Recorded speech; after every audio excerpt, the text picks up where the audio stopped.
ഞാനെപ്പോഴും ഒരു ജീവിതവുമായിട്ട് ബന്ധപ്പെട്ട് നിൽക്കുന്ന ഒരാളാണ്. സ്വതന്ത്ര ജീവിതം, അല്ലെങ്കിൽ നമ്മുടെ കുടുംബത്തോടൊപ്പം, അല്ലെങ്കിൽ നാട്ടുകാരോടൊപ്പം. നാട്ടിൽ തന്നെ ജീവിക്കുന്നതുകൊണ്ട് നമ്മുടെ ഈ സൊസൈറ്റിയിൽ ഉണ്ടാകുന്ന എല്ലാ മാറ്റങ്ങളും നമ്മൾ തിരിച്ചറിയുന്നുണ്ട്. അത് സാംസ്കാരികമായാലും രാഷ്ട്രീയമായാലും ഒക്കെ നമ്മൾ കാണുന്നുണ്ടല്ലോ. അതിൻ്റെ കൂടെ സഞ്ചരിക്കാൻ പറ്റുന്നതുകൊണ്ടായിരിക്കാം ഈ കാലഹരണപ്പെടാതെ നിൽക്കാൻ സാധിക്കുന്നതെന്നാണ് ഞാൻ വിചാരിക്കുന്നത്.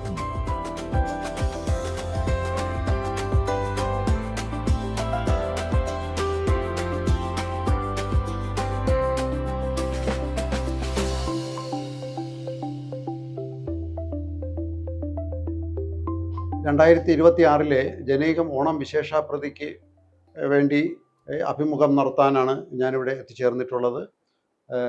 കേരളത്തിലെ പ്രേക്ഷകരിൽ, സിനിമാ പ്രേക്ഷകരിൽ നിറഞ്ഞു നിൽക്കുന്ന യാതൊരു ആമുഖവും ആവശ്യമില്ലാത്ത ആളാണ് സത്യൻ അന്തിക്കാട്. അദ്ദേഹത്തെ ഈ പ്രോഗ്രാമിലേക്ക് ഞാൻ സന്തോഷപൂർവ്വം സ്വാഗതം ചെയ്യുന്നു. നമസ്കാരം സാർ. സത്യൻ അന്തിക്കാട് എന്ന സംവിധായകൻ കാലത്തെ അതിജീവിക്കുന്നതിലെ രഹസ്യം എന്താണെന്ന് പറയാമോ? കാലത്തിനെ അതിജീവിക്കുന്ന രഹസ്യം എന്ന് പറഞ്ഞാൽ അങ്ങനെ പ്രത്യേകിച്ച് രഹസ്യങ്ങളൊന്നുമില്ല. ഞാനെപ്പോഴും ഒരു ജീവിതവുമായിട്ട് ബന്ധപ്പെട്ട് നിൽക്കുന്ന ഒരാളാണ്. സ്വതന്ത്ര ജീവിതം, അല്ലെങ്കിൽ നമ്മുടെ കുടുംബത്തോടൊപ്പം, അല്ലെങ്കിൽ നാട്ടുകാരോടൊപ്പം. അപ്പോൾ നാട്ടിൽ തന്നെ ജീവിക്കുന്നതുകൊണ്ട് നമ്മുടെ ഈ സൊസൈറ്റിയിൽ ഉണ്ടാകുന്ന എല്ലാ മാറ്റങ്ങളും നമ്മൾ തിരിച്ചറിയുന്നുണ്ട്. അത് സാംസ്കാരികമായാലും രാഷ്ട്രീയമായാലും ഒക്കെ നമ്മൾ കാണുന്നുണ്ടല്ലോ. അതിൻ്റെ കൂടെ സഞ്ചരിക്കാൻ പറ്റുന്നതുകൊണ്ടായിരിക്കാം ഈ കാലഹരണപ്പെടാതെ നിൽക്കാൻ സാധിക്കുന്നതെന്നാണ് ഞാൻ വിചാരിക്കുന്നത്. സാറ് ഒരു ഗ്രാമീണ അന്തരീക്ഷത്തിലുള്ള സിനിമകളല്ലേ എടുക്കുന്നത്. പക്ഷേ സത്യൻ അന്തിക്കാട് എന്ന സംവിധായകനെ ജനങ്ങൾ കാണുന്നത് ഈ ഗ്രാമീണ അന്തരീക്ഷത്തിൻ്റെ ഒരു സംവിധായകനാണ് എന്നാണ്. അതങ്ങനെ കേൾക്കുമ്പോൾ ഒരു സംതൃപ്തിയാണോ, അതെന്തോ ആളുകൾ അതങ്ങനെ വേണ്ടതിൽ തിരിച്ചറിയുന്നില്ലല്ലോ എന്ന് തോന്നാറുണ്ടോ? ഇല്ല, അത് ഒരു ഡയറക്ടറെ ബ്രാൻഡ് ചെയ്യപ്പെടുന്നതാണ്. അപ്പോൾ നമുക്കൊരു ഏത് മേഖലയിലാണ് നമ്മൾ കൂടുതൽ പ്രാവീണ്യം തെളിയിച്ചിട്ടുള്ളത് അത് ആളുകൾ തരുന്നത്. അപ്പോൾ സ്വാഭാവികമായിട്ടും എൻ്റെ പേര് പറയുമ്പോൾ അതിനോടൊപ്പം ഒരു നാട്ടിൻപുറത്തിൻ്റെ സിനിമ ചെയ്യുന്ന ഒരാളെന്നുള്ളത്. അപ്പോൾ ഞാൻ ആദ്യകാലങ്ങളിൽ പ്രത്യേകിച്ചും ഇപ്പോൾ പൊന്മുട്ടണ താറാവ്, അല്ലെങ്കിൽ മഴവിൽക്കാവടി, മനസ്സിനക്കരെ, ഇങ്ങനെയൊക്കെയുള്ള സിനിമകൾ ഒരു ഗ്രാമീണ പശ്ചാത്തലത്തിലാണ്. അതിൻ്റെ പ്രധാന കാരണം എന്ന് പറയുന്നത് ഞാൻ ജീവിക്കുന്നതും ജനിച്ചതും ഒക്കെ ഗ്രാമത്തിലാണ്. അന്തിക്കാട് എന്ന് പറയുന്ന ഒരു കാർഷിക ഗ്രാമമാണ് തൃശ്ശൂർ ജില്ലയിലെ. അപ്പം ഞാൻ കണ്ടുമുട്ടുന്ന ക്യാരക്ടേഴ്സ് കൂടുതലും ഈ നാട്ടിൻപുറത്തുള്ള ആൾക്കാരാണ്. ഒരു ഒരു ഒരു ഒരു സിനിമയിൽ ഒരു ചായപ്പീടിയ വേണമെന്ന് തോന്നിയാൽ ഞാൻ എൻ്റെ നാട്ടിലൊരു ചായപ്പീടിയ എൻ്റെ മനസ്സിൽ വരും. ഒരു വെളിച്ചപ്പാട് ഉണ്ടെങ്കിൽ എൻ്റെ നാട്ടിൽ വെളിച്ചപ്പാടിന് എനിക്ക് ഓർമ്മ വരും. അപ്പോൾ അതെൻ്റെ ജീവിതവുമായിട്ട് ബന്ധപ്പെട്ട് നിൽക്കുന്നതാണ്. ഞാൻ പക്ഷേ ഈ നാട്ടിൻപുറത്തിനെ അഡ്രസ്സ് ചെയ്തുകൊണ്ടുള്ള സിനിമകൾ വളരെ കൂടുതൽ ചെയ്തിട്ടില്ല. പക്ഷെ അതിൻ്റെ പശ്ചാത്തലം പലപ്പോഴും നാട്ടിൻപുറമായി മാറും. ഇപ്പോൾ സന്ദേശം, അത് ഏത് നാട്ടിലും ഷൂട്ട് ചെയ്യാവുന്നതാണ്, മനസ്സിലായില്ലേ? പല സിനിമകളുടെയും കണ്ടന്റിനാണ് ഇമ്പോർട്ടൻസ് ഉള്ളത്, അതിൻ്റെ അറ്റ്മോസ്ഫിയറിനല്ല. എങ്കിലും അതൊരു ഗ്രാമീണ ജീവിതവുമായിട്ട് കൂടുതൽ ബന്ധപ്പെട്ടാണെന്ന് കേൾക്കുന്നത് വ്യക്തിപരമായിട്ട് എനിക്ക് സന്തോഷം തന്നെയാണ്. എന്നാൽ ആ ബ്രാൻഡ് ഒന്ന് മാറ്റിയെടുക്കണമെന്ന് സാറിന് എപ്പോഴും തോന്നി? ഞാൻ മാറ്റിയെടുത്തിട്ടുണ്ട്, പലപ്പോഴും ഞാൻ മാറ്റി ചിന്തിച്ചിട്ടുണ്ട്. ചില സിനിമകൾ അങ്ങനെ അർത്ഥം, അല്ലെങ്കിൽ പിൻഗാമി എന്നുള്ള സിനിമകളൊക്കെ. പക്ഷെ എങ്കിലും അതിലൊരു ഗ്രാമീണ ജീവിതം വരും. അത് സ്വാഭാവികമായിട്ടും എൻ്റെ ബ്ലഡിലുള്ളതാണ്. ഇനി മോഹൻലാലിനെ വെച്ച് പുതിയ സിനിമ എടുക്കുന്നുണ്ട്, അതും ഒരു ഗ്രാമീണ പശ്ചാത്തലം അല്ല. അതിന്റെ പശ്ചാത്തലം തീരുമാനിച്ചിട്ടില്ല. ഞാനിപ്പോ മോഹൻലാലായിരുന്നു കഴിഞ്ഞ സിനിമയിൽ. ഇപ്പോൾ കഴിഞ്ഞ കൊല്ലം ഹൃദയപൂർവ്വം എന്നുള്ള സിനിമയിൽ മോഹൻലാലാണ്. അടുത്ത സിനിമ മോഹൻലാലിനെ വെച്ചിട്ട് കുറച്ച് ഒരു റിലേഷൻഷിപ്പിന് വാല്യൂ ഉള്ള ഒരു കഥയാണ് ചിന്തിക്കുന്നത് ആദ്യം. ആ കഥ രൂപപ്പെട്ട് കഴിഞ്ഞാലാണ് പിന്നെ അതിൻ്റെ പശ്ചാത്തലം അവിടെ വേണം എന്നൊക്കെ തീരുമാനിക്കാറുള്ളത്. കഴിഞ്ഞ സിനിമ ശരിക്കും പറഞ്ഞാൽ നാട്ടിൻപുറത്തിൻ്റെ സംവിധായകൻ എന്ന് പറഞ്ഞ ആൾ ഞാൻ ഷൂട്ട് ചെയ്തത് കൂടുതലും പൂനെയിലാണ്, മനസ്സിലായില്ലേ? അപ്പം ഒരു സബ്ജക്റ്റിനനുസരിച്ചിട്ടുള്ള സ്ഥലം ബാക്ക്ഗ്രൗണ്ടാണ് നമ്മൾ കണ്ടെത്താറുള്ളത്. ജീവിതത്തിൻ്റെ ഗന്ധമുള്ളതാണ് സത്യൻ അന്തിക്കാടിൻ്റെ സിനിമകൾ. പറയാനുള്ളതെന്തും തമാശ രൂപത്തിൽ അവതരിപ്പിക്കുകയും ചെയ്യുന്നു. പക്ഷേ അത്ര ലളിതമാണോ ജീവിതം? അസാധാരണവും അവിശ്വസനീയവും ചിന്തിക്കാനാകാത്തതുമായ സങ്കീർണതകൾ നിറഞ്ഞതാണ് ജീവിതമെന്ന് നല്ല വായനക്കാരനും എഴുത്തുകാരനും ജീവിത നിരീക്ഷകനുമായ താങ്കൾക്ക് അറിവുള്ളതല്ലേ? അല്ല, ഞാൻ അതിൽ വളരെ തീവ്രമായ ജീവിത മുഹൂർത്തങ്ങൾ തന്നെയാണ് എൻ്റെ സിനിമയിലൂടെ പറയുന്നത്. ലളിതമായിട്ട് പറയുന്നെങ്കിലും അതിലെ വിഷയങ്ങൾ ഭയങ്കര തീവ്രമാണ്. ഇപ്പൊ നമുക്ക് നാടോടിക്കാറ്റ് എന്നുള്ള സിനിമ പെട്ടെന്ന് ലളിതമാണ്, ആളുകൾക്ക് ഭയങ്കരമായിട്ട് ചിരി വരുന്നതാണ്, ഒക്കെ ശരിയാണ്. പക്ഷെ അന്നത്തെ കാലത്ത് തൊഴിലില്ലാത്ത രണ്ട് ചെറുപ്പക്കാരുടെ ധർമ്മസങ്കടങ്ങളാണ് ആ സിനിമ. അത് നമ്മൾ ഒരു ഹാസ്യത്തിൻ്റെ പരിവേഷത്തിൽ ഇറക്കുമ്പോൾ ആളുകൾക്ക് കൂടുതൽ ആസ്വാദ്യമാവുകയും അത് ജനപ്രിയമാവുകയും ചെയ്യുന്നു. ഇപ്പോൾ വരവേൽപ്പ് എന്നുള്ള സിനിമ, വരവേൽപ്പ് എന്ന് പറഞ്ഞാൽ ഒരു വലിയ വലിയ സങ്കീർണമായൊരു വിഷയമാണ്. ഒരു ട്രേഡ് യൂണിയനിസം കാരണം ഒരാൾക്ക് അതെ, ഒരു ബിസിനസ് തുടങ്ങാൻ സാധിക്കില്ലെന്നില്ല. അത് വളരെ സീരിയസ് ആയിട്ട് പറഞ്ഞാൽ ഡ്രൈ ആയി മാറും. ആ പടം ചിലപ്പോൾ നന്നാവും. അപ്പൊ സങ്കീർണമായ ഒരു വിഷയം പോലും ഈ Light രീതിയിലാണ് ആയിട്ടാണ് കൂടുതൽ ആളുകൾ കൊണ്ട് എത്തിക്കാനും കഴിയും. പ്രസന്റ് ചെയ്യുന്നത് ആ. ലൈറ്റായിട്ട് പ്രസന്റ് ചെയ്യുമ്പോൾ ആ. അത് ആളുകളുടെ ഉള്ളിലേക്ക് അറിയാതെ കയറുകയും അപ്പൊ നമ്മുടെ ജീവിതത്തിലും ഒരു വളരെ സീരിയസ് ആയിട്ടുള്ള ഒരു വിഷയം ഒരു ഹ്യൂമറിന്റെ പശ്ചാത്തലത്തിൽ പറഞ്ഞാൽ നമുക്കത് രസകരമായിട്ട് ഫീൽ ചെയ്യും. എന്തുകൊണ്ടാണ് ഇ.കെ. നായനാരുടെ പ്രസംഗങ്ങൾ കാണാൻ നമുക്ക് താല്പര്യമുള്ളത്? പുള്ളി ഒരു ഹ്യൂമറിന്റെ ലൈനിൽ കൂടെ പറയുന്നത് വളരെ സീരിയസ് ആയിട്ടുള്ള കാര്യങ്ങളാണ്. അപ്പോൾ അത് സാഹിത്യത്തിൽ ഇപ്പോൾ ബഷീർ, വൈക്കം മുഹമ്മദ് ബഷീറിന്റെ എല്ലാ കഥകളും തീവ്രമായ ജീവിത നൊമ്പരങ്ങളുള്ളതാണ്. പക്ഷെ അദ്ദേഹത്തിന്റെ ഒരു രീതി നമ്മൾ ചിരിപ്പിക്കുന്നതാണ്. അപ്പം അത്തരമൊരു രീതി അറിയാതെ ഞാൻ സിനിമയിൽ ഉപയോഗിക്കാറുണ്ട്. അപ്പോൾ ഞാൻ പറയുന്നത് പലപ്പോഴും തീവ്രമായ വിഷയങ്ങൾ തന്നെയാണ്. ഇപ്പോൾ കഴിഞ്ഞ സിനിമ എന്ന് പറയുന്നത് ഹൃദയം മാറ്റി വെച്ച ഒരാളുടെ കഥയാണ്. തീർച്ചയായും ഹൃദയം മാറ്റി വെച്ച ഒരാൾക്ക് അയാളുടെ ഒരു കഥ ആരും എടുത്തതായിട്ട് ഇല്ല, എഴുതല്ല. അയാൾക്ക് ഡൊണേറ്റ് ചെയ്ത ആളുടെ ഭാര്യയും മകളുമാണ് അതിൽ നായകർ. ഇവരുടെ ജീവിതം ശരിക്കും പറയാൻ തുടങ്ങിയാൽ വേറെ രീതിയിലുള്ള കഥയിലേക്ക് പോവുക. പക്ഷെ ഞാനത് കുറച്ച് അതായത് സിനിമ ചെയ്യുന്നത് ഒരു ഓപ്പൺ ഓഡിറ്റോറിയത്തിലേക്കാണല്ലോ, പലതരത്തിലുള്ള ഓഡിയൻസ് ഉണ്ടാവില്ല. അപ്പോൾ അവർക്ക് ആസ്വാദ്യമാവണമെന്നാണ് ഞാൻ ആദ്യം ചിന്തിക്കുന്നത്. അതുകൊണ്ട് ജീവിതം സങ്കീർണമാണെന്നൊക്കെ എനിക്കറിയാം. ഞാൻ പറയുന്ന പലപ്പോഴും സങ്കീർണമായ വിഷയങ്ങൾ തന്നെയാണ്. ഇപ്പോൾ മനസ്സിനക്കരെ എന്ന് പറയുന്നത് അവഗണിക്കപ്പെടുന്ന ഒരു വാർദ്ധക്യത്തിൻ്റെ കഥയാണ്. അമ്മ എന്ന് പറയുന്ന ഒരു പ്രായം കഴിയുന്ന സമയത്ത് നമ്മൾ അവഗണിക്കപ്പെടുന്നു എന്നല്ല, വീട്ടിൽ അന്യരായി മാറുന്നത് അവർ മാത്രമാണ്. അപ്പോൾ ആ ഒരു വിഷയം നമ്മൾ കുറച്ച് തമാശയുടെ മെമ്പറിയോടൊക്കെ പറയുമ്പോൾ ആളുകൾക്ക് കുറച്ചുകൂടി എൻജോയ് ചെയ്യുന്നു. അനാഥരായ രണ്ടുപേരുടെ കഥയാണ് അച്ചുവിൻ്റെ അമ്മ എന്നുള്ളത്. അപ്പോൾ അത് നമ്മൾ തമാശ കൂടെ പറയുമ്പോൾ ആളുകൾ ഉള്ളിലേക്ക് കയറും. അപ്പോൾ തീവ്രമായ ജീവിത വിഷയങ്ങൾ തന്നെയാണ് ഞാൻ സിനിമയ്ക്കാൻ ശ്രമിച്ചിട്ടുള്ളത്. ശരിയത്. ഒരു കഥ തിരക്കഥ ആകുന്നതിനെക്കുറിച്ചും ഒരു തിരക്കഥ സിനിമയാകുന്നതിനെക്കുറിച്ചും സ്വന്തം അനുഭവത്തിലൂടെ ചില കാര്യങ്ങൾ പറയാമോ? കഥ എന്ന് പറയുമ്പോൾ സിനിമയ്ക്ക് അടിസ്ഥാനമാക്കി ചെയ്യാമെന്ന് തോന്നുന്ന ഒരു വിഷയമാണ് ആദ്യം വേണ്ടത്. ആ വിഷയം വലുതാക്കുമ്പോഴാണ് അത് തിരക്കഥയായി മാറുന്നത്. അപ്പം എൻ്റെ ഒരു ഉദാഹരണം പറഞ്ഞാൽ, ഇപ്പോൾ തലയണ മന്ത്രം എന്നൊരു സിനിമ എൻ്റെ പഴയകാലത്തെ സിനിമ ശ്രീനിവാസൻ എഴുതിയിട്ടുള്ള. അപ്പോൾ ഒരു ദിവസം ശ്രീനിവാസൻ എന്നോട് പറയണം, നമുക്ക് ഈ വലിയ സ്റ്റാർസ് ഒന്നും ഇല്ലാതെ ഈ ചില സ്ത്രീകളുടെ ചില ഇഷ്യൂസിനെ മുൻനിർത്തിക്കൊണ്ട് സിനിമ ആലോചിക്കാം. അതായത് വരുമാനത്തിൽ കൂടുതൽ ചെലവ് ചെയ്യാൻ താല്പര്യമുള്ള, ആർഭാടങ്ങൾ താല്പര്യമുള്ള, നിഷ്കളങ്കരായ, സാധാരണ ധാരാളം കാണുന്ന അത്തരം ഒരു സ്ത്രീയെ കേന്ദ്ര കഥാപാത്രമാക്കിക്കൊണ്ടൊരു കഥ ആലോചിച്ചാലോ എന്ന് ചോദിക്കുമ്പോൾ അതിലൊരു വിഷയമായി. അപ്പോൾ ആ വിഷയത്തിനെ നമ്മൾ വലുതാക്കുമ്പോൾ അവൾക്ക് താമസിക്കാൻ ഒരു വീട് വേണം, അവൾക്ക് അസൂയ തോന്നണമെങ്കിൽ വേറൊരു പെണ്ണ് വേണം. അപ്പോൾ അങ്ങനെ ക്യാരക്ടർ ഡെവലപ്പ് ചെയ്ത് വരുമ്പോഴാണ് തിരക്കഥയായിട്ട് മാറുന്നത്. ഒരു റെഡിമെയ്ഡ് തിരക്കഥ വെച്ചിട്ട് ഞാൻ അധികം സിനിമ ചെയ്തിട്ടില്ല.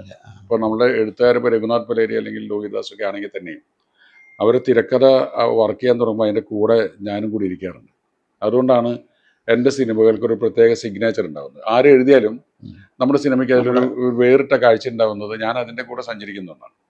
പക്ഷേ രഘുനാഥ് പലേരിയൊക്കെ എഴുതുന്നത് അവർ തന്നെത്താനാണ്, സ്വയം എഴുതുന്നതാണ്. ശ്രീനിവാസൻ എഴുതുന്നത് ഞങ്ങൾ രണ്ടുപേരും ഒന്നിച്ചാണ് തിരക്കഥ ഉണ്ടാക്കുന്നത്. ഷൂട്ടിംഗ് തുടങ്ങിയിട്ടാണ് ഡയലോഗ്സ് ഒക്കെ എഴുതുന്നത്. അപ്പോൾ സ്ക്രീൻ പ്ലേ മുഴുവൻ നേരത്തെ ചെയ്യും. പക്ഷെ അവനെ പല റൈറ്റേഴ്സ്, ഇപ്പോൾ രഞ്ജൻ പ്രമോദ്, അവരൊക്കെ ഓരോ റൈറ്റേഴ്സിനും ഓരോ രീതിയിലാണ്. ഇവരാരും ഇല്ലാതിരിക്കുമ്പോൾ മാത്രമേ ഞാൻ തിരക്കഥ എഴുതത്തുള്ളൂ. അല്ല, പണ്ടിങ്ങനെ വർഷങ്ങൾക്ക് മുമ്പ് ഇങ്ങനെ കേട്ടിട്ടുണ്ട്, അല്ല MDയുടെ തിരക്കഥ കിട്ടിക്കഴിഞ്ഞാൽ പിന്നെ സംവിധായകർക്ക് വളരെ എളുപ്പമാണ് എന്ന് പറഞ്ഞു കേട്ടിട്ടുണ്ട്. അദ്ദേഹത്തിന്റെ തിരക്കഥകൾ തന്നെ ഏതാണ്ട് സമ്പൂർണ്ണമാണ് എന്നുള്ള അർത്ഥത്തിലാണ് അത് വരുന്നത്. പക്ഷെ അത് പറയുന്നത്ര എളുപ്പമല്ല. ഒരു സംവിധായകന്റെ രീതിയിലുള്ള കാഴ്ചപ്പാടുണ്ടായാലേ ഒരു നല്ല തിരക്കഥ സിനിമയാക്കണമെങ്കിൽ അവൻ നല്ല സംവിധായകനും കൂടി ആയിരിക്കണം. കാര്യം നമുക്കൊരു ഈ സീൻസിന്റെ ഷോർട്ട് ഡിവിഷൻ എന്ന് പറയുന്ന സാധനം ഉണ്ടല്ലോ. ഇപ്പോൾ നമ്മൾ രണ്ടുപേരും സംസാരിക്കും, ഇപ്പോൾ ജോസ്രാജ് എന്നോട് സംസാരിക്കുന്നു, നിങ്ങൾ പറയുന്നതിൽ ഒരു ഡെപ്ത് ഉള്ളൊരു സാധനം ഞാൻ ചിലപ്പോൾ ഈ ആംഗിളിൽ നിന്ന് കുറച്ച് ക്ലോസ് റേഞ്ചിൽ ഷൂട്ട് ചെയ്യേണ്ടി വരും. അത് ലോങ്ങിൽ എടുത്താൽ ചിലപ്പോൾ എഫക്റ്റീവ് ആയില്ല എന്ന് വരും. അപ്പോൾ MT ശരിക്കും പറഞ്ഞാൽ ക്യാമറ അടക്കം എഴുതി വെക്കാറുണ്ടെന്നാണ് പറയാറ്. അത് അദ്ദേഹത്തിന്റെ ഈ തിരക്കഥകൾ മിക്കവാറും എല്ലാം പുസ്തകമായിട്ട് ഇറങ്ങിയിട്ടുള്ളതാണ്. അത് വായിച്ചുകൊണ്ടാണ് ആള് ഇങ്ങനെ ഒരു അത് ചോദ്യം വരുന്നത്. MT വളരെ ഡീറ്റെയിൽ ആയിട്ട് തിരക്കഥ എഴുതുന്നതാണ്. MT ഒരു മാതൃക തന്നെയാണ്. പത്മരാജനും MT അതെ അതെ തന്നെയാണ് ആ എം ടിയുടെ കാര്യത്തിൽ തിരക്കഥകൾ വായിക്കുമ്പോൾ നമുക്ക് വിഷ്വൽ visualize നമ്മുടെ മുന്നിൽ ഇങ്ങനെ തെളിഞ്ഞ് വരും. സിനിമ കാണാതെ തന്നെ. സംവിധാനം എളുപ്പമാണ് അങ്ങനെ ഒരു തിരക്കഥയുണ്ട്. കാലം കഴിഞ്ഞപ്പോൾ മലയാളി പ്രേക്ഷകരുടെ ക്ഷമാശീലം കുറഞ്ഞു എന്ന് ഒരിക്കൽ പറയുകയുണ്ടായി. അങ്ങനെ ഒരു നിരീക്ഷണത്തിന്റെ കാരണം എന്താണ്? അല്ല, ഞാൻ സ്ഥിരമായിട്ട് തിയേറ്ററിൽ പോയി സിനിമ കാണുന്ന ഒരാളാണ്. അപ്പോൾ ഓഡിയൻസിന്റെ ക്ഷമാശീലം കുറഞ്ഞു എന്ന് നമ്മൾ അതിൽ നിന്ന് കിട്ടുന്ന ഒരു വൈബാണ്. അതിൽ നിന്ന് കിട്ടുന്ന നമ്മുടെ ആളുകളുടെ കൂടെ നമ്മൾ സിനിമയിൽ മാത്രമല്ലല്ലോ, ക്ഷമ എന്ന് പറഞ്ഞ ജീവിതത്തിൽ തന്നെ കുറഞ്ഞു പോയി. എല്ലാം ഫാസ്റ്റ് ആകണം എന്നുള്ളതാണ്. എല്ലാം ഫാസ്റ്റായി തുടങ്ങി. ഇപ്പോൾ നമ്മൾ ഒരു ചെറുകഥ ഒരു ആഴ്ചപ്പതിപ്പിൽ വന്നാൽ ഒരു 12 പേജാണ് ആ ചെറുകഥയെങ്കിൽ അത് നമുക്ക് പിന്നെ വായിക്കാമെന്ന് പറഞ്ഞ് മാറ്റി വയ്ക്കും. ഒരു 4-5 പേജ് ആണെങ്കിൽ നമ്മൾ പെട്ടെന്ന് വായിക്കും. ഈ ഓണപ്പതിപ്പിന് നമ്മൾ നേരിടുന്ന ഒരു വിഷയമാണ്. വലിയ ലെങ്തി സ്റ്റോറീസ്, വലിയ ലെങ്തി ലേഖനങ്ങൾ വായിക്കാനുള്ള ക്ഷമ ആളുകൾക്ക് കുറവാണ്. അതുപോലെ തന്നെയാണ് സിനിമ പണ്ട് നമ്മൾ കണ്ടിട്ടില്ലേ, ദൂരന്ന് വയലേക്ക് കൂടെ ശങ്കരാടി നടന്നു വരുന്നു, അല്ലെന്ന് കിണ്ടിയെടുത്ത് കാല് കഴുകി ലക്ഷ്മി ഒരു ഗ്ലാസ് വെള്ളം കൊണ്ടുപോകാന്ന് ചെയറിലിരുന്ന് വിശറെടുത്ത് വീശി വെള്ളം കുടിച്ച്, അത് നമ്മൾ ക്ഷമാപൂർവ്വം കണ്ടിരുന്നു. ഇന്ന് ആ ഒരു സീൻ ആരംഭിക്കുന്ന ഇയാൾ വെള്ളം കുടിക്കാൻ തുടങ്ങുന്നതായിരിക്കും. ഈ വരവൊക്കെ കട്ട് ചെയ്ത് പോകും. അത് ടോട്ടൽ ജീവിതത്തിൽ വേഗത ഉണ്ടായിരിക്കുന്നു. റീൽസിലാണല്ലോ ആളുകൾ ജീവിക്കുന്നത്. ഏറ്റവും കൂടുതൽ ആ ഒരു ഫാസ്റ്റ് എന്ന് വെച്ചിട്ട് ജീവിതത്തിന്റെ താളം നഷ്ടപ്പെടാനും പാടില്ല. അത് തെറ്റിദ്ധരിച്ചിട്ടാണ് പല ന്യൂജൻ സിനിമകളും പരാജയപ്പെട്ടു പോകുന്നത്. ആത്യന്തികമായിട്ട് സിനിമയ്ക്ക് വേണ്ട ഒരു സംഭവങ്ങൾ അതിന് മാറ്റം വന്നിട്ടില്ല. അതിൻ്റെ വൈകാരിക തലങ്ങൾ, പ്രണയം, വിരഹം, ദുഃഖം, സന്തോഷം, ഇതൊന്നും വലിയ മാറ്റങ്ങൾ അടിസ്ഥാനപരമായിട്ട് അതിനൊന്നും മാറ്റങ്ങളില്ല. അതിൻ്റെ എങ്ങനെ പറയുന്നു എന്നുള്ളതിന് മാത്രമേ ഈ വേഗത ബാധിക്കുന്നത്. നമ്മുടെ നാട്ടിലും ലോകത്ത് എവിടെയും അത് അങ്ങനെ തന്നെയാണ്. മനുഷ്യബന്ധങ്ങളിലും വന്നുകൊണ്ടിരിക്കുന്നത്. ഒരു തിരക്കഥ തയ്യാറാക്കുമ്പോൾ തിലകൻ, ശങ്കരാടി, മോഹൻലാൽ, ഇന്നസെന്റ്, KPSC ലളിത, ഫിലോമിന, ശ്രീനിവാസൻ, ഒടുവിൽ ഉണ്ണികൃഷ്ണൻ, കുതിരവട്ടം പപ്പു, ജയറാം, ഉർവശി, ഇങ്ങനെ ഇവരൊക്കെ മുന്നിൽ വന്നു നിന്ന് ആ കഥാജീവിതത്തിലെ അംഗങ്ങളായി മാറുന്ന അവസ്ഥയെക്കുറിച്ച് ഓർക്കുന്നത് തന്നെ സന്തോഷമാണ്. അത് ഇപ്പോൾ ശരിക്കും പറഞ്ഞാൽ നേരിടുന്ന ഏറ്റവും വലിയൊരു പ്രശ്നം അതാണ്. അതായത് എന്നെപ്പോഴുള്ളവർക്ക്, പുതിയ ആൾക്കാർക്ക് വേണമെന്നില്ല, നമ്മളൊരു ടോട്ടൽ ടീമായിരുന്നു സിനിമ എന്ന് പറയുന്നത്. അതായത് ഒരു സിനിമ നമ്മൾ ആരംഭിക്കുമ്പോൾ തന്നെ അതിൽ ഇവരൊക്കെ വേണമെന്ന് എനിക്ക് നിർബന്ധമാണ്. കാരണം അവരൊക്കെ വലിയ ബ്രില്യൻ്റ് ആക്ടേഴ്സാണ്. ഇപ്പോൾ തിലകനായാലും വേണുവിനെ ആയാലും അല്ലെങ്കിൽ ലളിത ചേച്ചീനെ ആയാലും ഇന്നസെൻ്റ് ആയാലും ഏത് ക്യാരക്ടറിലേക്കും പ്ലേസ് ചെയ്യാം. ഒരു വില്ലനാക്കാം, നല്ലവരാക്കാം, വിഡ്ഢികളാക്കാം. അപ്പോൾ ഇത്തരം സംഗതികളാണല്ലോ കഥയിലുണ്ടാവുക. അപ്പോൾ എന്നെ സംബന്ധിച്ചിടത്തോളം തിരക്കഥ എഴുതുമ്പോൾ തന്നെ ഒരു ക്യാരക്ടർ വന്നു കഴിഞ്ഞാൽ അത് ഇയാൾ, ഇപ്പോൾ മനസ്സിൽ ഉറപ്പിച്ചു അനന്തൻ നമ്പ്യാർ എന്ന് പറഞ്ഞാൽ തിലകൻ എന്ന് പറഞ്ഞാൽ, പിന്നെ നമ്മൾ സ്ക്രീൻ എഴുതുമ്പോൾ തിലകൻ സംസാരിക്കുന്നതിന്റെ ടോണിലാണ് നമ്മൾ വായിക്കുന്നത്.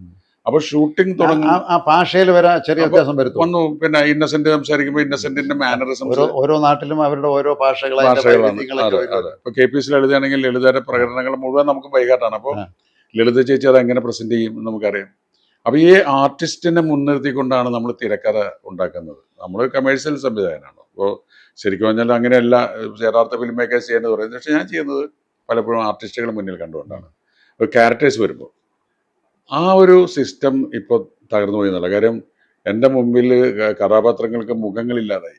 നേരത്തെ മാമുക്കോയ, ഒടിലുണ്ണീഷൻ, ശങ്കരാടി, ഏത് കഥാപാത്രത്തിനും പറ്റിയ ആളുകൾ നമ്മുടെ അതെ. ഇപ്പൊ നല്ല ആക്ടേഴ്സ് ഉണ്ട്. നമ്മൾ എഴുതി കഴിഞ്ഞിട്ട് അവരെ സെലക്ട് ചെയ്യണം. അപ്പൊ ഞാൻ ഇപ്പൊ ചെയ്യുന്നത്, ഞാൻ കഥയും തിരക്കഥയും സ്ക്രിപ്റ്റ് എഴുതി കഴിഞ്ഞാൽ എൻ്റെ മക്കൾ രണ്ടുപേരും സിനിമയിലുള്ളതുകൊണ്ട് അവരോട് ഞാൻ പറയും, ഇത് നിങ്ങൾ കാസ്റ്റിംഗ് നിങ്ങൾ നടത്തിക്കോ. അപ്പൊ അവര് കുറച്ചുകൂടി എളുപ്പമാണ്. പുതിയ റീൽസ് ഒന്നും ഞാൻ സ്ഥിരമായിട്ട് കാണാറില്ല, ഇൻസ്റ്റാഗ്രാം ഞാൻ കാണാറില്ല. അപ്പൊ അവര് ഇൻസ്റ്റാഗ്രാമിൽ ഇങ്ങനെ ഒരു പയ്യനുണ്ട്, അവനെ വിളിക്കാം, മറ്റേതിൽ ഇന്ന ആളുണ്ട്, അവനെ വിളിക്കാം. അപ്പൊ കാസ്റ്റിങ്ങിന് ഞാൻ എൻ്റെ മക്കളുടെ കുറച്ച് സഹായം കൂടി ഇപ്പൊ തേടേണ്ടി വരുന്നു. പണ്ട് അങ്ങനെയല്ല, രാവിലെ എണീറ്റ് കഴിഞ്ഞാൽ ലൊക്കേഷനിലേക്ക് പോകാനൊരു തിരക്കാണ്. കാര്യം വീട് കഴിഞ്ഞാൽ മറ്റൊരു വീടാണ് എൻ്റെ ലൊക്കേഷൻ, ഷൂട്ടിംഗ് ലൊക്കേഷൻ. അപ്പൊ കാലത്ത് ഈ കാരവൻ സംസ്കാരം ഇല്ലല്ലോ, അന്ന് ആരും കാരവനിൽ പോയിരിക്കില്ലല്ലോ. ഇപ്പൊ തട്ടാനായാലും, പൊന്മുട്ട തട്ടാനായാലും, അല്ലെങ്കിൽ സന്ദേശമായാലും, മഴവിൽക്കാവിടെ ആയാലും ഒക്കെ ഷൂട്ട് ചെയ്യുമ്പോൾ നമ്മൾ രാവിലെ എണീറ്റ് എത്രയും പെട്ടെന്ന് ലൊക്കേഷനിൽ പോകാൻ തോന്നും. അപ്പോൾ ഇവരായിട്ട് എല്ലാവരും സംസാരിക്കും. ഞാൻ എടുക്കാൻ പോകുന്ന സീൻ ഇവരോടൊക്കെ വായിച്ചു കൊടുക്കും, വട്ടിട്ട് വായിക്കും. അപ്പോൾ ഇവർ ചില അഭിപ്രായങ്ങൾ പറയും, അവരുടെ കോൺട്രിബ്യൂഷൻ യൂസ് ചെയ്യും. പിന്നെ ഇത് നമ്മുടെ മുന്നിൽ ഇത് സീനായിട്ട് വിരിഞ്ഞു വരുന്നത് കാണുന്നത് ഒരു ആനന്ദമാണ്. സിനിമ ചില സമയത്ത് ജോലി മാത്രമല്ല, അത് നമ്മുടെ ഒരു ആനന്ദമായി മാറും. അപ്പോൾ ആ ഒരു സന്തോഷത്തിൻ്റെ ഒരു അവസ്ഥ ഇപ്പോൾ അധികം കിട്ടില്ല. നമ്മുടെ പക്ഷേ മനഃപൂർവ്വം അങ്ങനെ കിട്ടാൻ ശ്രമിക്കും. കാര്യം അതിലെ കുറച്ച് ആൾക്കാർ ഇപ്പം മോഹൻലാൽ അല്ലെങ്കിൽ സിദ്ദീഖ് അവരൊക്കെ നമ്മളിപ്പോഴും ഇൻക്ലൂഡ് ചെയ്തിട്ട് പുതിയ ആളുകളെ അതിലേക്ക് കൊണ്ടുവന്നിട്ട് അതിനുവേണ്ടി ശ്രമിക്കും. മറ്റേ ഈ കാരവനൊന്നും ഇല്ലാത്തതുകൊണ്ട് എല്ലാവരും ഒന്നിച്ചിരുന്ന് വട്ടം കൂടി ഇരുന്നിട്ടാണ് സീൻസ് ഉണ്ടാക്കുന്നത്. ക്യാമറയ്ക്ക് മുന്നിലെത്തിയാൽ സ്റ്റാർട്ടപ്പ് പറഞ്ഞു കഴിഞ്ഞാൽ നിമിഷങ്ങൾക്കകം മോഹൻലാൽ എന്ന നടൻ യഥാർത്ഥ കഥാപാത്രമായി മാറുന്ന വിസ്മയത്തെക്കുറിച്ച് താങ്കൾ പലപ്പോഴും പറയാറുണ്ട്. ആ അഭിനയ സിദ്ധിയുടെ ആഴങ്ങളിൽ നിന്ന് കുറച്ചുകൂടി കോരിയെടുത്ത് നമുക്ക് തരാൻ എന്ത് പദ്ധതിയാണ് കയ്യിലുള്ളത്? മോഹൻലാൽ ഒരു അക്ഷയപാത്രമാണ്, എത്ര കോരി എടുത്താലും തീരൂല. കാര്യം അഭിനയം ഞാൻ പലപ്പോഴും പറയാറുണ്ട്, മോഹൻലാൽ അഭിനയിക്കുന്നത് കണ്ടാൽ ലോകത്തിലെ ഏറ്റവും എളുപ്പമായ ജോലി അഭിനയമാണെന്ന് തോന്നും. അത്ര സിമ്പിളായിട്ടാണ് പുതിയ. അതിനുവേണ്ടി ഒരു കഥാപാത്രം പറഞ്ഞാൽ അതിലേക്ക് അങ്ങോട്ട് ചേരും. അത് ആ കഥാപാത്രം അതിലേക്ക് മാറും. പിന്നെ നമ്മൾ അതിനു വേണ്ടി ഒന്നും കോൺട്രിബ്യൂട്ട് ചെയ്യേണ്ട കാര്യമില്ലാന്ന് തോന്നും. കാര്യം എന്നാൽ അതിനുവേണ്ടി പുള്ളി കൂടുതൽ തയ്യാറെടുപ്പ്. അതിന്റെ സ്ക്രിപ്റ്റ് ഒക്കെ നേരത്തെ കൊടുക്കില്ലേ? ഇല്ല, ആ ഷൂട്ടിംഗ് സ്പോട്ടിൽ വെച്ചിട്ട് വായിക്കുന്നുള്ളൂ. അപൂർവമായിട്ട് മാത്രമാണ് സ്ക്രിപ്റ്റ് നേരത്തെ വായിക്കാറുള്ളൂ. ഇപ്പൊ അങ്ങനെയൊക്കെ വായിക്കുന്നുണ്ടെന്നോ. ഞാൻ ഹൃദയപൂർവ്വം വായിച്ചു കൊടുത്തിരുന്നു, വായിച്ചു കൊടുത്തു, അല്ലാണ്ട് കയ്യിൽ കൊടുക്കില്ല. ബാക്കി ഇപ്പൊ പലതും ശ്രീനിവാസൻ എഴുതുന്ന സന്മോഷമുള്ള സമാധാനം അല്ലെങ്കിൽ സ്ക്രിപ്റ്റ് ഷൂട്ട് ചെയ്യുന്ന നമ്മൾ ഷൂട്ടിംഗ് നടക്കുമ്പോഴായിരിക്കും ശ്രീനിവാസൻ എഴുതുന്നത്. അപ്പൊ എഴുതി കൊടുക്കാൻ പറ്റില്ല. അത് നമ്മളിലുള്ള വിശ്വാസമാണ്. ഒരു കോൺഫിഡൻസ് ഉള്ളവർക്ക് അങ്ങനെ ചെയ്യുള്ളൂ. അല്ല, സാധാരണഗതിയിൽ അവരൊക്കെ സ്ക്രിപ്റ്റ് വായിച്ചിട്ട് അഭിനയിക്കുള്ളൂ. അതെ, നമ്മളോടുള്ള ഒരു സ്വാതന്ത്ര്യം കൊണ്ടാണ്. അപ്പോ പുള്ളി അഭിനയിക്കുന്നത് എന്ന് പറയുന്നത് ഒരു കലയാണ്. അതായത് ഒരു സീൻ വായിച്ചു കൊടുത്തിട്ട് ക്യാമറയുടെ മുന്നിൽ അഭിനയിക്കുന്നത് കാണുമ്പോൾ ആ ക്യാരക്ടർ തന്നെയായിട്ട് മാറാൻ ഒരു നിമിഷാർദ്ധം മതി പുള്ളിക്ക്. ഞാൻ എൻ്റെ മക്കളുടെ അടുത്ത് പറയാറുണ്ട്, നിങ്ങൾ ഏതായാലും സിനിമ സംവിധാനം ചെയ്യുന്നുണ്ടോ, ഒരിക്കലെങ്കിലും മമ്മൂട്ടിനും മോഹൻലാലിനും വെച്ച സിനിമ ചെയ്യണം, ഒരു പടമെങ്കിലും. കാരണം നിങ്ങൾക്ക് അതൊരു അനുഭവം, എന്താണ് ഇവർ ചെയ്യുന്നത് എന്നുള്ളത്, ഇവരുടെ ടാലൻറ്റ്, അതൊരു വലിയ സന്തോഷമാണ്. നമുക്ക് ഒരു അഡിക്ഷനാണ് പലപ്പോഴും. പല പ്രാവശ്യം എടുക്കേണ്ടി വരാറില്ല പലതും. അത് ചിലപ്പോൾ തെറ്റിപ്പോകുമ്പോൾ എടുക്കേണ്ടി വരും. അല്ലാതെ നമുക്ക് അവരുടെ അഭിനയത്തിന്റെ ദോഷം കൊണ്ട് എടുക്കേണ്ടി വരാറില്ല. കാര്യം നമ്മൾ പറയുന്നതിന്റെ കുറച്ചും കൂടി മുകളിലാണ് മോഹൻലാലൊക്കെ തരുന്നത്. ഒരു എന്താണ്, ആർട്ടിസ്റ്റ് ആവാൻ വേണ്ടി ജനിച്ച ഒരു വ്യക്തിയാണ് മോഹൻലാൽ. അല്ല, എവിടെ ഞാൻ വായിച്ച സാറ് പറഞ്ഞോണോ ഞാൻ കേട്ടിട്ടുണ്ട്, ഒരു സീൻ അങ്ങോട്ട് തുടങ്ങിക്കഴിഞ്ഞാൽ ക്യാമറാമാന് കട്ട് പറയാൻ പറ്റാത്ത രീതിയിൽ അതങ്ങനെ കൊണ്ടുപോയി എന്ന് കേട്ടിട്ടുണ്ട്. എനിക്ക് പറ്റിയിട്ടുണ്ട്. സാർ ഓർക്കുന്നുണ്ടോ? അതേ സിനിമയിലാണ് ടി.പി. ബാലഗോപാലൻ അമ്മ എന്നുള്ള സിനിമ. അപ്പോൾ നമ്മളുണ്ടാക്കിയ ഒരു സീൻ, നമ്മൾ എഴുതി കൊടുക്കുന്ന അല്ല നമ്മൾ വായിച്ചു കൊടുത്തൊരു സീൻ, അത് നമ്മുടെ മുമ്പിൽ പ്രസന്റ് ചെയ്യുമ്പോൾ നമ്മൾ ആ ഷോട്ടിൽ ഇൻവോൾവ് ചെയ്ത് പോവുകയും നമുക്ക് നമ്മുടെ ഓഡിയൻസ് കിട്ടുന്ന ഒരു തേങ്ങൽ നമ്മുടെ ഉള്ളിലേക്ക് വരികയും ചെയ്യാണ്. അപ്പം അതിലൊരു അനിയത്തിയുടെ കല്യാണം മര്യാദയ്ക്ക് കഴിച്ചു കൊടുക്കാൻ പറ്റിയില്ല ബാലഗോപാലിന്. സാമ്പത്തിക ഇതില്ലാത്തതുകൊണ്ട് അയാളുടെ ഒരു ഫ്രണ്ട് അവളെ രജിസ്റ്റർ ഓഫീസിൽ വെച്ച് കല്യാണം കഴിച്ചിട്ട് കൊണ്ടുപോകുന്നു. അപ്പോൾ അവൾ പോകുന്ന സമയത്ത് പുള്ളി അവൾക്ക്, അന്നത്തെ കാലത്താണ് ഈ ബാലഗോപാലൻ എന്ന് പറയുന്നത് 86-ലാണ്. അപ്പോൾ ഒരു 50 രൂപ അതേ ഉള്ളൂ അയാളുടെ കയ്യിൽ. അത് ഈ അനിയത്തിയുടെ കയ്യിൽ കൊടുത്തിട്ട് പറയും, ഏട്ടൻ്റെ കയ്യിൽ ഇത് മാത്രമേ ഉള്ളൂ, പിന്നെ നിന്റെ കല്യാണം ഇങ്ങനെയൊന്നും നടത്താനല്ല ഞാൻ വിചാരിച്ചിരുന്നത്, പക്ഷെ സഹായിച്ചില്ല നമ്മളെ. അപ്പം ഇത് എന്തിനാ പാലട്ടെ എനിക്ക് പൈസ എന്ന് പറയുമ്പോൾ, നിനക്ക് അവിടെ ഉള്ള ചാന്ത് മേടിക്കാനോ പൗഡർ മേടിക്കാനോ ഒന്നും നാരായണൻകുട്ടീനെ ബുദ്ധിമുട്ടിപ്പിക്കണ്ടല്ലോ, അതിനെ തികയുള്ളൂ ഈ പൈസ. ഇത് മോഹൻലാൽ പ്രസൻറ്റ് ചെയ്യുന്നത് കണ്ടിട്ട് എൻ്റെ കണ്ണ് നിറയുകയും എനിക്ക് കട്ട് പറയാൻ പറ്റാതായിട്ട് ക്യാമറാമാൻ്റെ തോളിൽ ഞാൻ തട്ടിയിട്ടാണ് അത് കട്ട് പറഞ്ഞത്. അപ്പം പല സമയത്തും സംഭവിക്കാറുണ്ട്. മമ്മൂട്ടിയുടെ ജില്ലയിലെ ചേച്ചിയുടെയും ഒരു സീൻ കനൽക്കാറ്റ് എന്നുള്ള സിനിമയിൽ കണ്ടിട്ട് ഇതുപോലെ പറ്റിയിട്ടുണ്ട്. KPS മമ്മൂട്ടിയും തമ്മിൽ ഒരു ഓമന എന്ന് പറയുന്ന ഒരു കഥാപാത്രമാണ് ചേച്ചി ചെയ്യുന്നത്. ഇയാൾ നത്തുനാരായണെന്ന് കേട്ടോ. അവർ ഇയാളുടെ അടുത്ത് ഈ താലി ഞാൻ ഇട്ടോട്ടെ എന്ന് പറയുന്നൊരു സീനുണ്ട്, കനൽക്കാറ്റ്. അത് കണ്ടിട്ട് ഞാൻ പറഞ്ഞു, രണ്ടാളും കൂടിയിട്ട് പെർഫോം ചെയ്യുന്ന കാണുമ്പോൾ നമ്മൾ വല്ലാതെ, ഇതൊക്കെ ശരിക്കും പറഞ്ഞാൽ നമുക്ക് ഒരു സംവിധായകൻ എന്നുള്ള നിലയിൽ കിട്ടുന്ന അപൂർവ ഭാഗ്യങ്ങളാണ്. അവർ തന്നെ അവരറിയാതെ അങ്ങ് ചെയ്തു. ഈ വലിയ മഹാന്മാരായ എഴുത്തുകാരെ കുറിച്ച് ഇങ്ങനെ പറഞ്ഞു കേട്ടിട്ടുണ്ട്. അവര് ചില പ്രത്യേക നിമിഷങ്ങളിൽ അവരറിയാതെ അവരിൽ നിന്നുള്ളത്, കുമാരനാശാന്റെ ചില കവിതകളുടെ ചില ഭാഗങ്ങളെ കുറിച്ച് ഇങ്ങനെ നിരൂപകർ പറഞ്ഞു കേട്ടിട്ടുണ്ട്. ഈ ശ്രീനിവാസൻ പറഞ്ഞിട്ട് കഥ പറയുമ്പോൾ എന്നുള്ള സിനിമ അഭിനയിക്കുമ്പോൾ അതിലെ ലാസ്റ്റ് പ്രസംഗത്തിൽ മമ്മൂട്ടി റിയലായിട്ട് കരഞ്ഞു എന്ന് പറയും. ഗ്ലിസറിൻ ഒന്നുമല്ല ആ, നമ്മളെ സിനിമയിൽ അത് കാണുന്നത്. ശരി. ആ, അപ്പൊ അത് എന്താ വെച്ചാൽ ഇവരൊക്കെ ആർട്ടിസ്റ്റ് അല്ലേ, ഇതിന്റെ ഉള്ളിലുണ്ടല്ലോ ഇത്. അതാണ്. ആ ക്യാരക്ടറിന്റെ ഒരു ആർട്ടിസ്റ്റാണ്, അവരൊക്കെ ക്യാരക്ടറിന്റെ മനുഷ്യരാണ്. ഒരു ഫീലിങ്സ് ഇവരുടെ ഉള്ളിലേക്ക് കിട്ടുകയാണ്. ഉം. എനിക്ക് പിന്നെ കൂടുതൽ തമാശ ആയതുകൊണ്ട് ഉം. വളരെ അപൂർവമായിട്ട് അങ്ങനെ അതെ, അതെ. അരനൂറ്റാണ്ടിന്റെ സിനിമാനുഭവം, ഉം. 50-ലധികം വർഷങ്ങൾ, 50-ലധികം ചിത്രങ്ങൾ, 2 മക്കൾ സിനിമാക്കാരായി മാറുന്നു. ഇനി സത്യ അന്തിക്കാടിന്റെ ജീവിതം പറയുന്ന ഒരു സിനിമ കൂടി നമുക്ക് പ്രതീക്ഷിക്കാമോ? എൻ്റെ എല്ലാ സിനിമകളിലും എൻ്റെ ജീവിതത്തിന്റെ അംശങ്ങൾ ചെറുതായിട്ടുണ്ട്. അല്ലാതെ എൻ്റെ ജീവിതം ഇതാണെന്ന് പറഞ്ഞിട്ട് എനിക്ക് പ്രത്യേകിച്ച് ചെയ്യേണ്ട കാര്യമില്ല. ഇപ്പൊ ടി പി ബാലഗോപാലനായാലും സന്മനസ്സുള്ള സമാന്തരായാലും സത്യ അന്തിക്കാടിനെ ഒരു ലൈഫുമായിട്ട് ബന്ധപ്പെട്ട് അതൊരു പ്രധാന കഥാപാത്രമാക്കി മാറ്റി അങ്ങനെ ഒന്ന് അങ്ങനെ ഞാൻ ഉദ്ദേശിക്കുന്നില്ല. ഒന്നാമത് പിന്നെ ഈ വളരെ കൂടുതൽ മുൻവിധിയോട് കൂടിയിട്ടല്ല ഒരു സിനിമ ചെയ്യുക. എടുക്കുന്നത്. ഒരു സിനിമ ചെയ്യുമ്പോൾ ആ സബ്ജക്റ്റും ആ സിനിമയും മാത്രമാണ് മനസ്സിൽ അതിങ്ങനെ നമ്മളിൽ ഇങ്ങനെ വന്നു ചേരും. അപ്പൊ അത് മാത്രമാണ് നമ്മൾ ചിന്തിക്കാറുള്ളത്. അത് നമുക്ക് ഇങ്ങനെ ഒരു സിനിമ എടുക്കാം എന്ന് ഞാൻ ഒരിക്കലും ചിന്തിച്ചിട്ടില്ല. ഇപ്പൊ ഡ്രീം പ്രോജക്റ്റ് എന്താണെന്നൊക്കെ ആൾക്കാർ ചോദിക്കും. അപ്പൊ ഞാൻ പറയുന്നത് വെച്ചാൽ എനിക്ക് ഡ്രീം പ്രോജക്റ്റ് ഉണ്ടെങ്കിൽ അത് ചെയ്യാൻ പറ്റുന്ന സാഹചര്യം ഇപ്പോഴാണ്. കാര്യം എനിക്ക് പ്രൊഡ്യൂസേഴ്സും അമേരിക്കൻ ആക്ടേഴ്സും ഉണ്ടെങ്കിൽ എനിക്കിപ്പോൾ ചെയ്യാലോ അത്. എൻ്റെ ഡ്രീം പ്രോജക്റ്റ് എന്ന് പറഞ്ഞാൽ ഞാൻ ഇപ്പോൾ ചെയ്യുന്ന സിനിമ ഏതാണോ അതാണ്. അപ്പോൾ അത് കാരണം സത്യന്തിക്കാണ്ട് ലൈഫിനെ ആസ്പദമാക്കിയൊരു സിനിമ എന്നുള്ള രീതിയിലേക്കുള്ള ഒരു ബയോപിക്കിലേക്കൊന്നും ഞാൻ പോകാൻ ആഗ്രഹിക്കുന്നില്ല. 2 കാര്യങ്ങളുണ്ടായിരുന്നു. ഒന്ന്, അതെൻ്റെ രീതിയല്ല. മറ്റൊന്ന്, സാധാരണ എൻ്റെ നാട്ടിലൊരാളുടെ ജീവിതത്തിനേക്കാൾ വലിയ സംഭവ വികാസങ്ങളൊന്നും എൻ്റെ ജീവിതത്തിലില്ല. ശ്രീനിവാസൻ ആത്മകഥ, ശ്രീനിവാസന്റെ ജീവചരിത്രം എഴുതിയപ്പോൾ അതിന് ആമുഖമായിട്ട് ശ്രീനി എഴുതിയൊരു വാചകമുണ്ട്. എപ്പോഴെങ്കിലും ഒരു ജീവചരിത്രം എഴുതേണ്ടി വരുമെന്ന് വിചാരിച്ചിരുന്നെങ്കിൽ ഞാൻ എൻ്റെ ജീവിതം കുറെ കൂടി സംഭവബഹുലമാക്കുമായിരുന്നു. വല്ല കത്തിക്കുത്തോ ജയിലിൽ പോക്കോ അങ്ങനെയൊക്കെ എന്തെങ്കിലുമൊക്കെ ആക്കാമായിരുന്നു. ഞാനത് ഓർത്തില്ല എന്ന് പറഞ്ഞിട്ടുണ്ട്. അതുപോലെ നമ്മൾ സാധാരണ ജീവിതമാണ്. ഒരു സിനിമ വിജയിക്കുക, ഹിറ്റാവുക എന്നതിനപ്പുറം പ്രമേയത്തിൻ്റെ സവിശേഷത, സാമൂഹ്യ വിമർശനം, പ്രേക്ഷക മനസ്സിൽ നിറയുന്ന സംഭാഷണം, ഇവ കൊണ്ട് കേരളത്തിൻ്റെ സിനിമാ ചരിത്രത്തിൽ പ്രത്യേക ഇടം തേടിയവയാണ് നാടോടിക്കാറ്റ്, വരവേൽപ്പ്, സന്ദേശം, തൂവൽ കൊട്ടാരം, വീണ്ടും ചില വീട്ടുകാര്യങ്ങൾ, മനസ്സിനക്കരെ, രസതന്ത്രം, ഞാൻ പ്രകാശൻ എന്നിവ. ഈ സിനിമകൾ സന്തോഷത്തോടൊപ്പം വിമർശനങ്ങളും കൊണ്ടുവന്നിട്ടുണ്ടാകാം. അതിനെക്കുറിച്ച് ഒന്ന് പറയാം. വിമർശനങ്ങൾ ഈ എല്ലാ സിനിമകൾക്കും ഉണ്ടായിട്ടില്ല. ഇല്ല. പക്ഷെ ചിലപ്പോൾ വരവേൽപ്പ് അല്ലെങ്കിൽ സന്ദേശം ധാരാളം സ്വാഭാവികമായിട്ടും വരും. ഏറ്റവും കൂടുതൽ വിമർശനങ്ങൾ വന്നിട്ടുള്ളതാണ്. പിന്നെ അത് പലപ്പോഴും സന്ദേശത്തിന് വേണ്ട വിധത്തിൽ മനസ്സിലാക്കാത്ത ആൾക്കാരാണ്. സന്ദേശം എന്ന് പറഞ്ഞാൽ ഒരു നിർദോഷമായ പൊളിറ്റിക്കൽ സറ്റയറാണ്. അതൊരു 6 കൊല്ലം മുമ്പ് തൊട്ട് നമ്മൾ ചിന്തിച്ചിട്ടാണ് ആ സിനിമ പിന്നെ എടുത്തത്. അത് എന്തുകൊണ്ടാണെന്ന് വെച്ചാൽ അത് അണികളുടെ കഥയാണ്. അതിലൊരു MLA പോലും ഇല്ല, ഒരു പഞ്ചായത്ത് പ്രസിഡന്റ് പോലും ഇല്ല, നേതാക്കന്മാരൊന്നും ഇല്ല, ഒന്നുമില്ല. ഒരു മണ്ഡലം പ്രസിഡന്റ് KG പൊതുവാൾ എന്ന് പറഞ്ഞൊരു മുക്കുവായി ചെയ്തൊരു മണ്ഡലം പ്രസിഡന്റ്, അതിലെ ഏറ്റവും വലിയ രാഷ്ട്രീയ നേതാവ്, പിന്നെ ഒരു പദയാത്രയ്ക്ക് വരുന്ന ഒരു ജയശ്വന്ത് സഹായ് എന്ന് പറഞ്ഞൊരു ക്യാരക്ടർ. പക്ഷെ അതിലൂടെ അന്നത്തെ കേരളത്തിന്റെ ഒരു രാഷ്ട്രീയ ചരിത്രം, അത് ശ്രീനിവാസനാണ് അതിന്റെ കൂടുതൽ ക്രെഡിറ്റ്. കാരണം ശ്രീ ഭയങ്കരമായിട്ട് ഒബ്സർവ് ചെയ്യുന്നവരാണ്.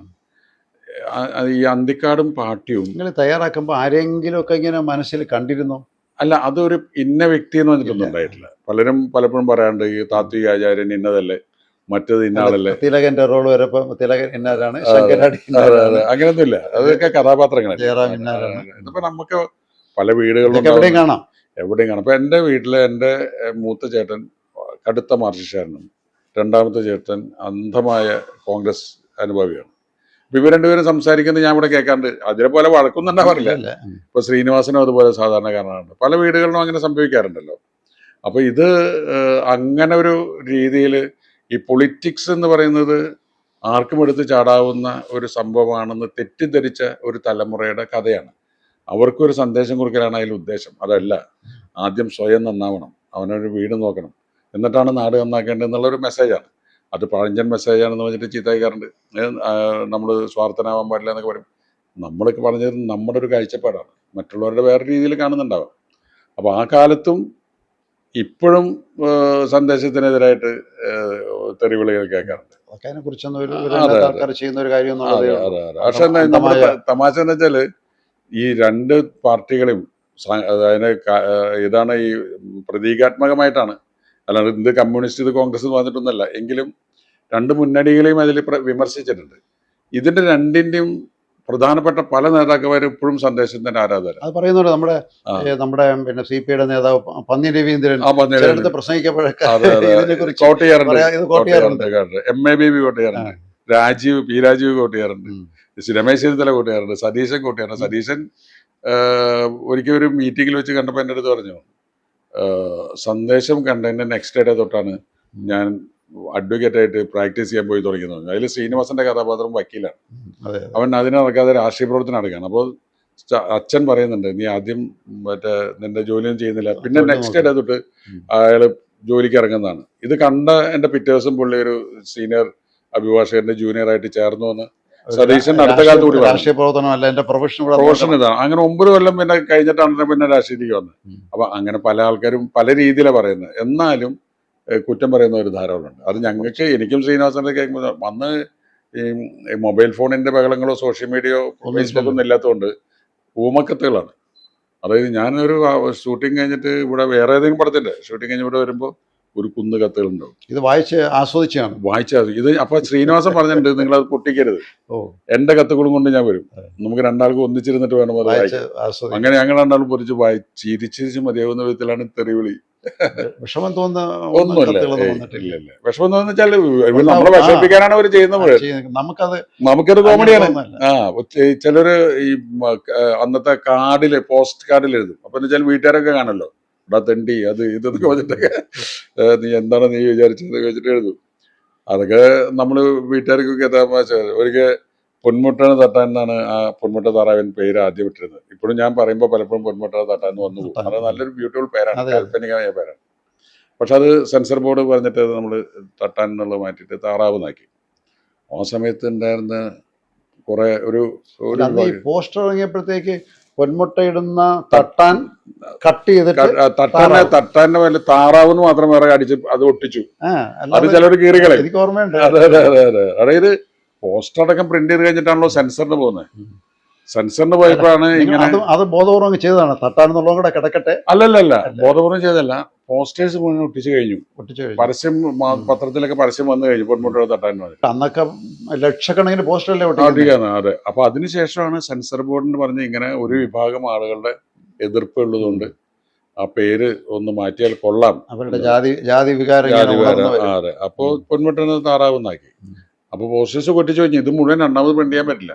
അപ്പൊ താറാവെന്ന് മാത്രം അതേ ലെറ്ററിങ്ങിൽ എഴുതിയിട്ട് കട്ട് ചെയ്തിട്ട് പശ വെച്ചിട്ട് എല്ലാവരും ഈ തട്ടാന്റെ മീതെ ഗുണം കിട്ടി. അന്ന് കേരളത്തിൽ മുഴുവൻ ചർച്ചയായി. അപ്പൊ എന്തുകൊണ്ടാണ് ആ പേരുമായി ബന്ധപ്പെട്ട് തന്നെ പ്രേക്ഷകര് തിയേറ്ററിലേക്ക് വരുന്നത്? അട്രാക്ഷൻ, ഒരു എക്സ്ട്രാ പബ്ലിസിറ്റി. സാറിന് പണം കൊടുക്കാതെ ഒരു പബ്ലിസിറ്റി. അതെ. കഥ, തിരക്കഥ, സംഭാഷണം, ഗാനരചന, സംവിധാനം എന്നിവയോടൊപ്പം അഭിനയത്തെ മാറ്റി നിർത്തിയത് ഒരു താല്പര്യം ഇല്ലാത്തതുകൊണ്ടാണോ? അല്ല, അഭിനയം എന്ന് പറഞ്ഞാൽ വേറൊരു കലയാണ്. എനിക്കൊന്നും അഭിനയിക്കാൻ അറിയില്ല. കാരണം നമുക്ക് ഈസിയാണെന്ന് തോന്നുന്നു അഭിനയം എന്ന് പറയുന്നത്. പക്ഷെ മിക്കവാറും നമ്മൾ ഒരുപാട് സംവിധായകർ എവിടെയെങ്കിലും കുറച്ചൊക്കെ ഇങ്ങനെ. അതെ.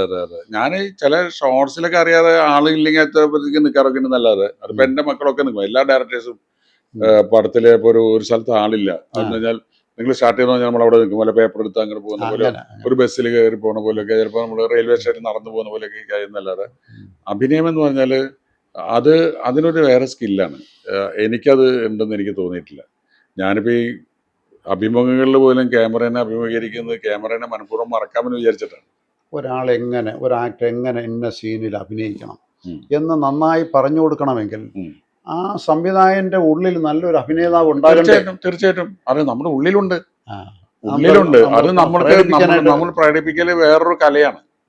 ഇപ്പൊ നമ്മളൊരു സീൻ, ഇപ്പൊ ഉർവശി ആയാലും അല്ലെങ്കിൽ ലളിത ചേച്ചി ആയാലും മോഹൻലാൽ ആണെങ്കിലും ഒരു സീൻ നമ്മൾ എഴുതി കൊടുത്ത് പ്രസന്റ് ചെയ്യുമ്പോൾ ഇതല്ല ചെയ്യേണ്ടതെങ്കിൽ അവർക്ക് അത് പറഞ്ഞു കൊടുക്കണം, ഇന്ന രീതിയിലാണ് ചെയ്യേണ്ടത്. അപ്പോൾ ലളിത ചേച്ചിയൊക്കെ പറയാറുണ്ട്, സത്യം വായിക്കുന്ന കേട്ടാൽ എങ്ങനെ അഭിനയിക്കണം നമുക്ക് മനസ്സിലാവുമെന്ന് പറയും. അപ്പൊ ഞാൻ ആഗ്രഹിക്കുന്നത് എന്താണ് എന്നുള്ളത്, ഇപ്പോൾ ഈ അടുത്ത കാലത്ത് ഉർവശിയുടെ ഒരു ഇന്റർവ്യൂ കണ്ടു. ഉർവശി വേറെ ഒരു ഇന്റർവ്യൂ ആണ്, വേറൊരു പ്രൊമോഷൻ. അപ്പോൾ തലയണ മന്ത്രം എന്നുള്ള സിനിമയിൽ അഭിനയിക്കാൻ പോയപ്പോൾ കഥയൊക്കെ കേട്ട് കഴിഞ്ഞപ്പോൾ ഒരു വില്ലത്തിയാണല്ലോ ശരിക്കും പറഞ്ഞത്. അപ്പോൾ ആദ്യത്തെ ഷോട്ട് അഭിനയിക്കാൻ ഉള്ള സമയത്ത് ഞാൻ ഒരു വില്ലത്തിയുടെ ഭാവം മനസ്സിലിട്ടിട്ടാണ് ചെയ്തത്. അപ്പോൾ കട്ട് ചെയ്തിട്ട് സത്യേട്ടൻ പറഞ്ഞു, അങ്ങനെ വേണ്ട, ഉർവശി സാധാരണ പോലെ പ്രസന്റ് ചെയ്താൽ മതി, സീനിൻ്റെ ഉള്ളിൽ ആ വില്ലത്തി ഉണ്ടാവും, അതുകൊണ്ട് അങ്ങനെ ചെയ്താൽ മതി. അത് നമ്മുടെ ഒരു കാൽക്കുലേഷനാണ്. നമ്മുടെ മനസ്സിലുണ്ട് എന്താണ് അഭിനയിക്കേണ്ടത്, അതിൻ്റെ ഒരു മാർഗ്ഗരേഖയുണ്ടാവും. അപ്പോൾ അത് ഉള്ളതുകൊണ്ട് അഭിനയത്തിനെ പറ്റി ധാരണയില്ലാതെ നമുക്ക് ചെയ്യിക്കാൻ പറ്റില്ല. ഒരാൾ ചെയ്യുന്നത് ശരിയാണോ, നല്ലതാണോ, അയാളുടെ ഡയലോഗ് മോഡുലേഷൻ കറക്റ്റാണോ എന്നൊക്കെ നമുക്ക് അറിഞ്ഞിരിക്കണം. എന്ന് വെച്ചാൽ നമ്മളത് റീപ്രൊഡ്യൂസ് ചെയ്യണമെന്ന് ഇല്ല എന്ന് പറയാം. ഞാൻ പറയുന്നത് പറ്റാഞ്ഞിട്ടല്ല, എനിക്ക് താല്പര്യമില്ല എന്നുള്ളതാണ്. താല്പര്യമില്ലാതാണ് പ്രധാനപ്പെട്ട കാര്യം. ചില സംവിധായകരും വിശേഷിച്ചും ഈ നാടക സംവിധായകർ ഒരുപാട് പേര് അവര് തന്നെ ഓരോ റോളും ഇങ്ങനെ അഭിനയിച്ച് കാണിച്ചാണ് അവരെ കൊണ്ട് ചെയ്യിപ്പിക്കുന്നതെന്ന് ഇങ്ങനെ അങ്ങനെ ചെയ്യുന്നപ്പോ ഭാരതിരാജ അങ്ങനെ അഭിനയിച്ച് കാണിച്ചു കൊടുക്കും. എസ്.എൽ. പുരം സദാനന്ദനൊക്കെ ഇങ്ങനെ ചെയ്തിട്ടുണ്ട്. ലോഹിതദാസ് അഭിനയിച്ച് കാണിച്ചു കൊടുക്കാറുണ്ട്, ഫാസിൽ അഭിനയിച്ച് കാണിച്ചു കൊടുക്കാറുണ്ട്. എനിക്കത് വേണ്ടി വരില്ല. ഞാൻ വിശേഷിച്ചും പുതിയ ആൾക്കാർക്ക് ആകുമ്പോൾ കൂടുതൽ, പഴയ ആൾക്കാർക്ക് വേണ്ട ആവശ്യം വേണ്ടി വരില്ല. അതെ. പക്ഷെ നമ്മള് ഒരു സീൻ വായിക്കുമ്പോൾ അവർക്ക് അറിയാം അതിന്റെ എക്സ്പ്രഷൻ എങ്ങനെ വേണം, അതിലെ ഡയലോഗ് പ്രസന്റേഷൻ എങ്ങനെയായിരിക്കണം എന്നുള്ളതൊക്കെ. ഇപ്പോൾ നമുക്ക് ഇപ്പോൾ പൊന്മുട്ടണ താറാവിലൊരു സീനുണ്ട്. ശ്രീനിവാസൻ ഈ പണിക്കെത്തി പറ്റിച്ച് കഴിഞ്ഞിട്ട് മാലയൊക്കെ പോയി കഴിഞ്ഞതിന് ശേഷം അയാളൊരു അതിൽ ശാരി ചെയ്തൊരു കഥാപാത്രം, ഒരു ഡാൻസ് ടീച്ചർ. അവർക്ക് ദാരിദ്ര്യം കൊണ്ട് അവർ 2 കമ്മല് വിൽക്കാനായിട്ട് കൊടുക്കും. വിൽക്കാനല്ല, ഇത് മാറ്റണം എന്ന് വെച്ചിട്ട് വരുന്നത്. അപ്പോൾ ഇയാളത് വിറ്റിട്ട് ഹാജിയാരേക്കുന്ന പൈസ വാങ്ങിച്ചിട്ട് ഇവരെ കയ്യിൽ കൊണ്ടു കൊടുക്കുമ്പോൾ അവർ പറയും, ഈ ഉപകാരം ഞാൻ ഒരിക്കലും മറക്കില്ല. അപ്പോൾ രഘുനാഥ് പലേരി എഴുതിയ ഡയലോഗാണ്. ഇയാൾ പറയും, മറക്കണം, മറന്നേ പറ്റൂ, ഓർമ്മിക്കാൻ വേണ്ടി ഞാനിപ്പോൾ ആർക്കും ഒന്നും ചെയ്തു കൊടുക്കാറില്ല. ഓർമ്മിക്കാൻ വേണ്ടി ചെയ്തു കൊടുത്താണ് ഉർവശിക്ക് മാല കൊടുത്തത് നേരത്തെ. അപ്പം ശ്രീനിയുടെ അടുത്ത് വെച്ചു, ഇത് ഫീൽ ചെയ്ത് പറയണോ? ഞാൻ ഫീൽ ചെയ്യാതെ പറഞ്ഞാൽ മതി, കാരണം ആ ഡയലോഗിൻ്റെ ഉള്ളിൽ ഫീലുണ്ട്. മറക്കണം, മറന്നേ പറ്റൂ, ഓർമ്മിക്കാൻ വേണ്ടി ഞാനിപ്പോൾ ആർക്കും ഒന്നും ചെയ്തു കൊടുക്കാറില്ല. ചിരിച്ചുകൊണ്ട് പറഞ്ഞാലും ലാഘവത്തോടെ പറഞ്ഞാൽ നമുക്ക് കൂടുതൽ ഫീൽ ചെയ്യും. മറക്കണം, മറന്നേ, അങ്ങനെ പറയാൻ പാടില്ല. ഈ ഒരു ചിന്ത വളരെ ഒരു വൈകാരികമാകണ്ട. അതെ. അപ്പൊ ആ ഒരു ചിന്ത നമുക്ക് ഉണ്ടാവണം. ഒരു സീനിൽ ഒരു ആർട്ടിസ്റ്റ് എങ്ങനെ ബിഹേവ് ചെയ്യണം എന്നുള്ള ഒരു ധാരണ ഡയറക്ടർക്ക് ഉണ്ടാവണം.